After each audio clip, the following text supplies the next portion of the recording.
go. I got it. Well, it's playing. It's playing. I can just Welcome go. everyone. Today we'll dive into CPC WT 4023. Commission and maintain hot and heated water temperature control devices. A critical unit in the plumbing sector. This unit focuses on commissioning and maintaining hot and heated water temperature control devices. My name's Gerard Dillon. I'll be running the training course. I am a licensed plumber and TMV licence holder, so forgive me if I stray with technical terms and jargon. Please let me know if you're not understanding the technical terms and I can explain further. Before we get started, I would like to begin acknowledging the traditional custodians of the land on we gather today, the Gadigal people of the Eora Nation. I pay my respects to their elders past, present and emerging, and extend that respect to any Aboriginal and Torres Strait Islander people with us today. We honour their enduring connection to this land, their culture and their contributions.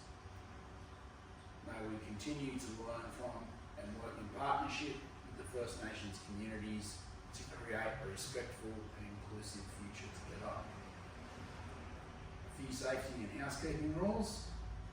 The evacuation point in the case of an emergency is this one is located at the front of the building, and the emergency exit points are through the rear and side door. The evacuation plan is posted on the wall behind us, and I encourage you to become familiar with it and read it. The toilets are located just behind us if needed. Okay, let's jump in. Let's start with why this is important. Hot water systems are essential to daily life, but improper maintenance and safety measures can lead to safety risks like scalding or bacteria growth like Legionella. These systems are critical in environments like hospitals, aged care, childcare facilities, and of course our everyday homes. By the end of this session, you'll understand the process, tools, and safety protocols to ensure these systems operate effectively and safely. Okay, importance of temperature control devices. Temperature control devices such as thermostatic mixing valves, or TMVs, are used to regulate water temperature and prevent scalding. They are essential in safety compliance, so Australian standards such as AS 4032.1, which is the standard in the AS NZ 3500, which is the plumbing regulation manual. And it's mandate the use of these devices in various facilities. This is the code we use here in Australia and New Zealand. So health protection by controlling water temperatures. They inhibit the growth of harmful bacteria like Legionella. Energy efficiency. These systems help minimise energy wastage by optimising water heating. Let's also note their application. TMVs are commonly installed in residential buildings, public facilities like schools and hospitals, industrial applications where precise water temperature is critical and crucial. So let's discuss Legionella. Legionella is a type of bacteria that can cause Legionella's disease, a severe form of pneumonia, and a mild illness called Pontiac fever. The bacteria thrive in warm water systems and are commonly found in natural and artificial water environments. So the key characteristics of Legionellas is their habitat. They grow in water temperatures between 20 and 50 degrees. So they're commonly found in hot water systems, cooling towers, hot tubs, fountains and stagnant water sources. So the transmission. spread through inhaling aerolized water droplets containing the bacteria. It's also interesting, it's actually not transmitted from person to person. So the health risks can cause lung infections, especially in individuals with weakened immune systems, older adults, and smokers. Early symptoms include fever, chills, cough, muscle aches, and shortness of breath. So how do we prevent and control this disease? Maintain water temperature in hot water systems above 60 degrees or below 20 degrees for cold systems to inhibit bacterial growth. Regularly clean and disinfect water systems, including cooling towers and storage tanks, and use water filters and biocides to reduce contamination. Ensure proper water flow in pipes to avoid stagnation. So industries at risk, so hospitals, aged care facilities and hotels where large and complex water systems are common. Cooling systems in industrial and commercial buildings. For more detailed information, refer to guidelines such as those provided by the World Health Organisation or local health department on water management to prevent Legionella outbreaks. So, when we talk about water temperatures in our hot water systems, any tank that stores water, like an everyday hot water system at someone's house, so that could be gas or electric, as in a storage tank. So not a small continuous gas flow, anything from 50 litres, a little one under a kitchen sink in a unit, up to a big 400 litre one down the side of a big house. This is considered a hot water storage tank. So the cold water supply from the property water meter enters the hot water system between 10 degrees in winter and up to 25 degrees in summer. So in summer, the cold water temperature can be actually 25 degrees. The heating method, whether gas or electric, must heat the water to 60 degrees to prevent waterborne diseases like Legionella. So the tank will have a thermostat that controls the heating. Whenever the temperature in the tank drops to 50 degrees, the heating source, whether gas or electric, will heat the water back above 60 degrees. These are the guidelines that the manufacturers must abide by to comply with Australian standards and ensure the stored hot water is safe from breeding grounds in water. Now, this module is CPC PWT 4023, which is commission and maintain hot and heated water temperature control devices, which specifically relate to the control of hot water in more of a commercial setup. So whenever we're providing hot water to a regulation in a school, hospital, or daycare, or a public place, we use what's called thermostatic mixing valve, which I've got a handout. We didn't have one available, but this is an image, here we go, of a thermostatic mixing valve. So this is what we're talking about. Thank you. Those.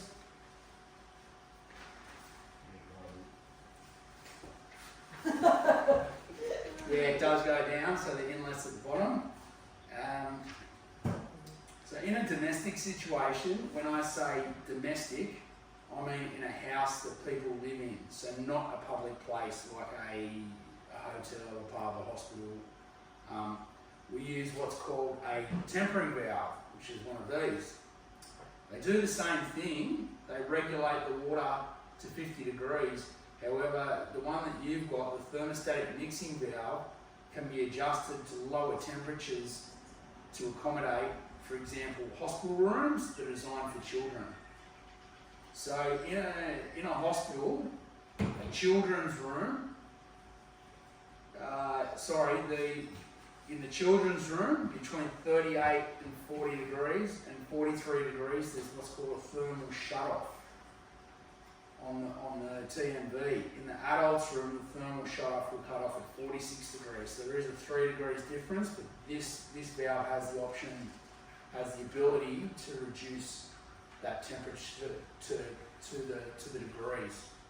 So all outlets in patients and occupied areas, including wash basins, sinks, baths and showers. So this is designed so that you could basically just turn on the hot water in the shower and not be burnt. As adults, 40 to 45 degrees is hot enough to shower under with adding some cold water. The TMV can be serviced regularly and has filters that can be cleaned, maintained and replaced. Whilst the tempering valve doesn't have the ability to drop below 50 degrees. It can't be used in a commercial application like a school or hospital.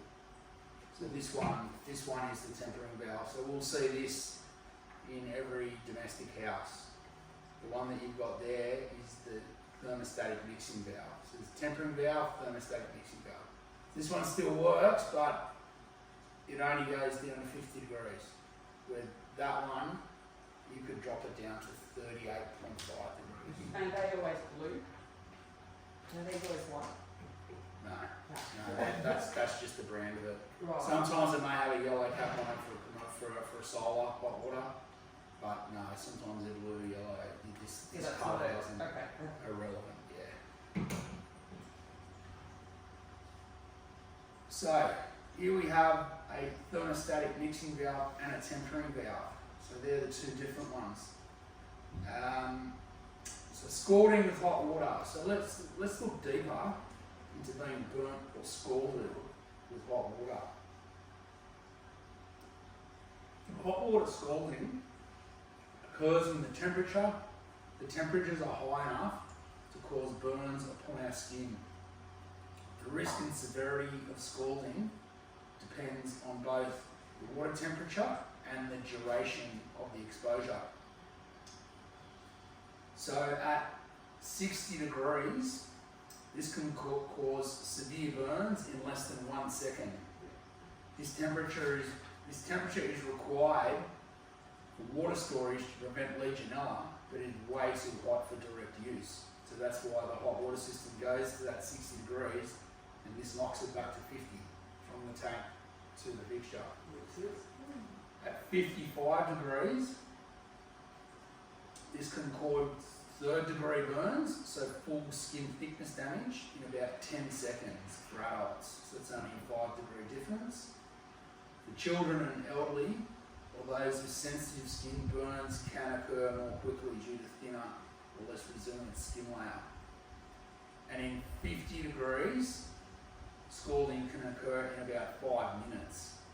So this is the maximum recommendation temperature for any ablution area in a house. When I say ablution area, I mean bathroom, shower or hand basin.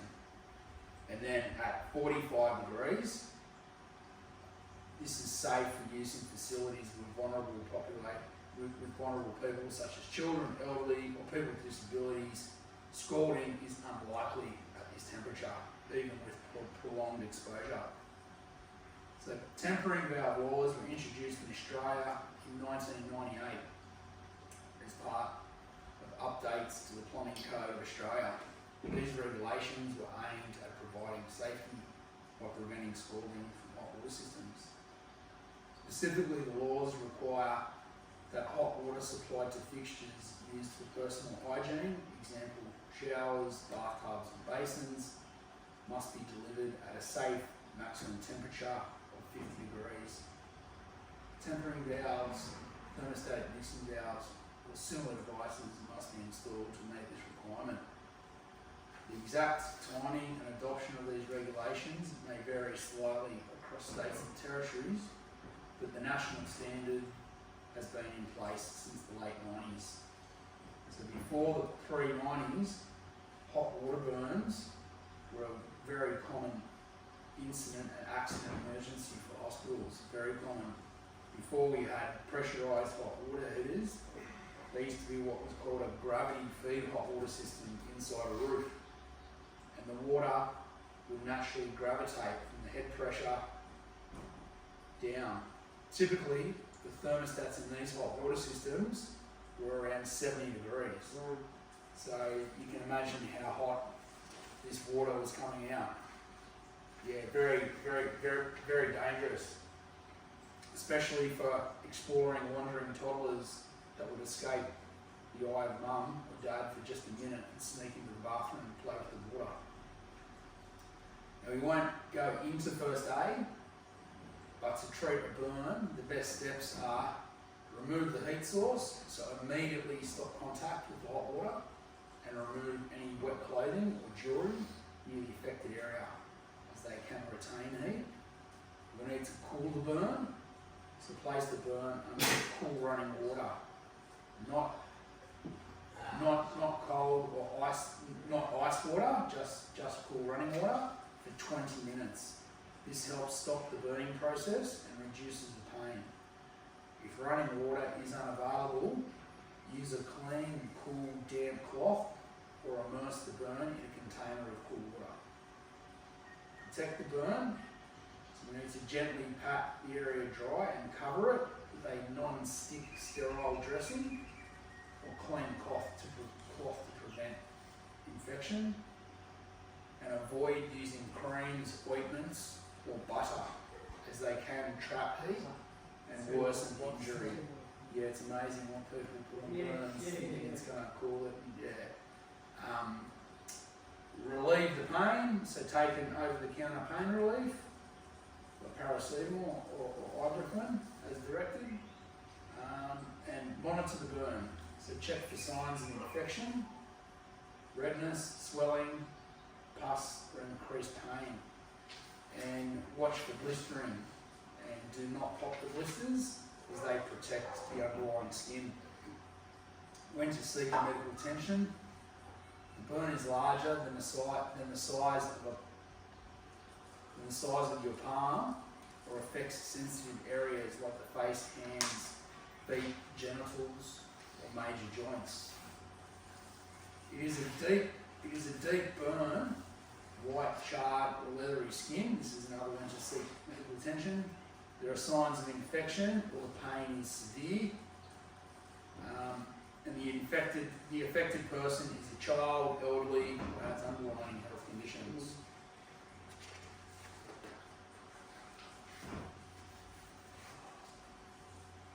Okay, tools and equipment. So, proper tools are essential for commissioning and maintaining these devices. Here's what you typically need. Thermometers to measure and verify water temperatures, pressure gauges for assessing flow rates, PPE, so we need our safety gloves, goggles and protective clothing, and calibrated devices for ensuring manufacture and regulatory standards. Remember, always maintain tools, clean and store them correctly to avoid inaccuracies during testing. Now once again, there's very stringent rules about calibration equipment. Any device that can measure water temperature must have the ability to be serviced, and it must be serviced and calibrated once a year to ensure it's working correctly. So here's an example of a basic temperature reading device. So this is a basic one. You can get it anywhere. You put it under, and it will measure the water. It will tell you how hot it is. So this, or you could put it under your arms and check your temperature. Probably not advisable, but yeah, it's more for water temperature. Most plumbers have one of these in their toolbox. They check the water temperature in a domestic situation. They cost around $20. They only give a guide of a temperature difference of 1 degree. So it'll either be 29 degrees, 30 degrees, 31 degrees. And they're not reliable enough to complete a hot water inspection service sheet in a commercial application. And we have a digital thermometer.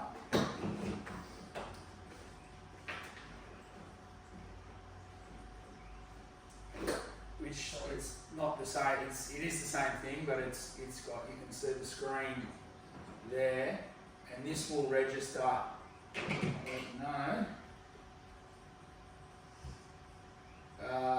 It can be serviced and calibrated and has the ability to read water temperature difference between 0.1 degrees. So when we're calibrating a TMV in a children's hospital room, must be a minimum 38 degrees and a maximum 40.5 degrees. So this one, as I said, can only read the 1 degree, while this one can read the big difference. However, this one costs around $800. So that's why the TMV industry is very expensive, because the equipment is very expensive to service and maintain. Will you be selling any of those after the publication? Yeah, definitely. I can give you some links to to get you some get these on, because these are the registered ones also that can be calibrated every year. So these are applicable to. We have a safety data sheet here, which we're also going to run through.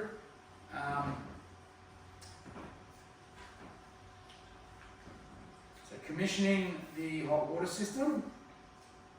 So we definitely need to do a pre-inspection, so confirm the device is suitable for the application by checking the specification, review the manufacturer's instructions and relevant Australian standards. So this would relate to using a TMV in a commercial application or a tempering valve in a domestic application. So the installation check, ensure connections are secure and that the device is installed in the correct orientation. So in hospitals, for example, the TMV is generally located in the bathroom behind a stainless steel box, which is locked to prevent tampering or adjustment of valve. In a domestic situation, the tempering valve is usually located at the hot water system itself. And then testing, so we need to test the water pressure and flow rates, adjust the temperature settings and verify stability over multiple trials.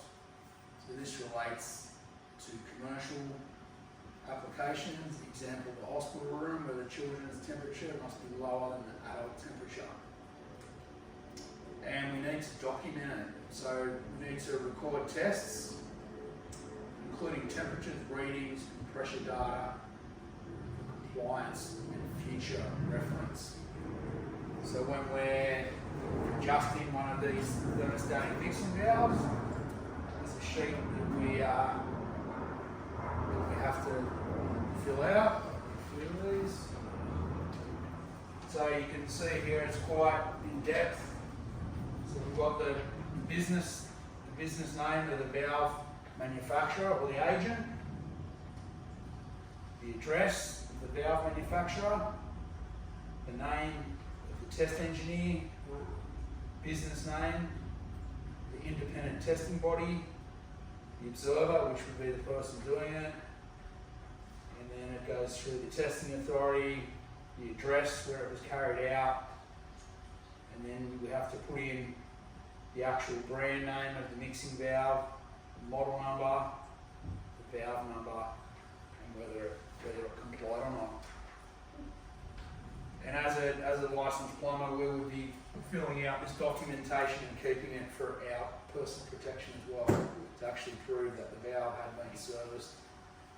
So at a hospital, you fill one of these out for every single valve? That's right.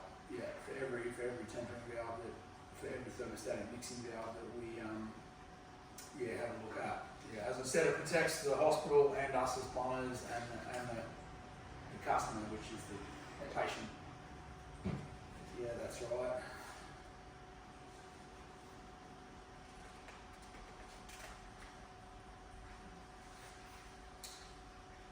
So once again, regular maintenance ensures the longevity and safety of temperature control valves.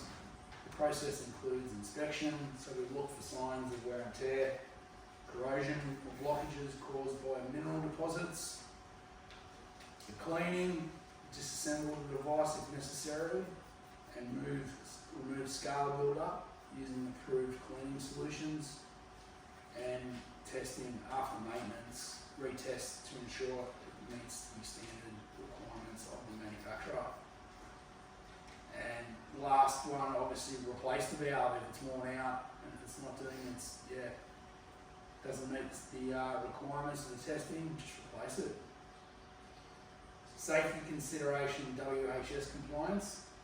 Working on temperature control devices involves potential hazards. Safety is paramount. So as we know, hot water burns. Always test water temperature, continuous, cautiously. Electrical safety. So if the system includes electrical components, isolate the power before working on it. And it could also be in confined spaces. So follow protocols when working in tight areas.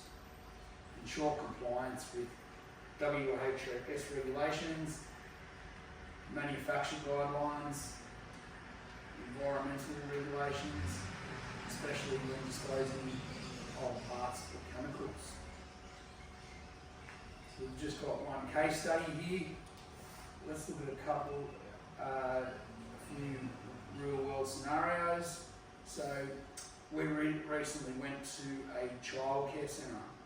It was one of those home daycare centres, but a house had been renovated to create a child centre. We were called out for a complaint that the hot water was too hot in one of the hand wash basins. Upon investigation, we discovered the hot water service only had a tempering valve, not a TMV installed, which is highly illegal. Furthermore, the tempering valve had failed and was producing hot water at 63 degrees at a wash basin. And this was actually a toddler's room, so under 5 room. So now after explaining the risk of scalding to you all and the temperature difference, you can imagine how much of an urgent situation this was. So as a licensed plumber and certified TMV installer, we had the duty of care to completely isolate the hot water system from the daycare itself until the appropriate hot water controls were installed. So we as licensed plumbers have the duty of care to actually isolate the hot water so that rather than just have cold water, then hot water that is too hot. Surprising, you would have thought that would have been part of the accreditation to be at home daycare. Yeah. So it checks that, and yeah, it's interesting.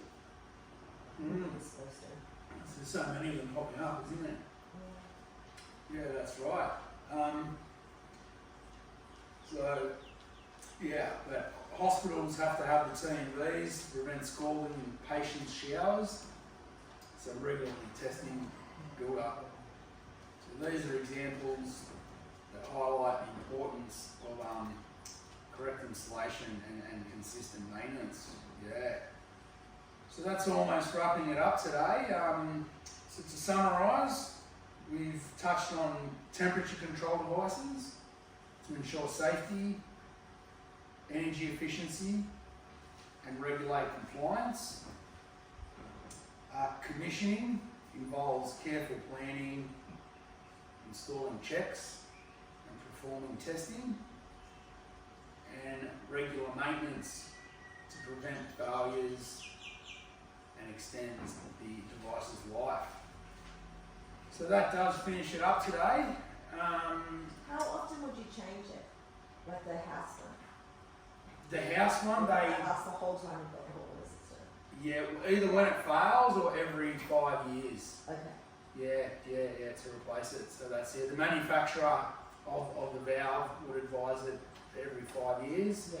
But yeah, or if it does fail, they normally do fail. When they do fail, they go cold, they don't go hot. But in that scenario of the daycare, it did actually go hot. So very, very, very dangerous. And as a homeowner, if I ask my plumber not to have that because I wanted Super hot water. super hot water, is the plumber allowed to not No. provide it? No, the plumber must install it. Yeah. And the plumber has a license. They've been to TAFE for 4 years. It's taken them 6 years to get the license. So they would be very foolish to not install one. Yeah.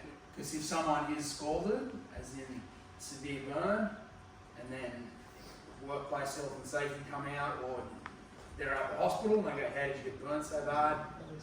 And if someone does come out and actually inspect the hot water system, Done. then yeah, their license is at risk there. So yeah, definitely not. So there's some more questions. So that does wrap it up for today. So thanks for your time. Enjoy the rest of your day. If you do have any further information required, you can contact me on the handout sheet with my details. Thanks again. Yay!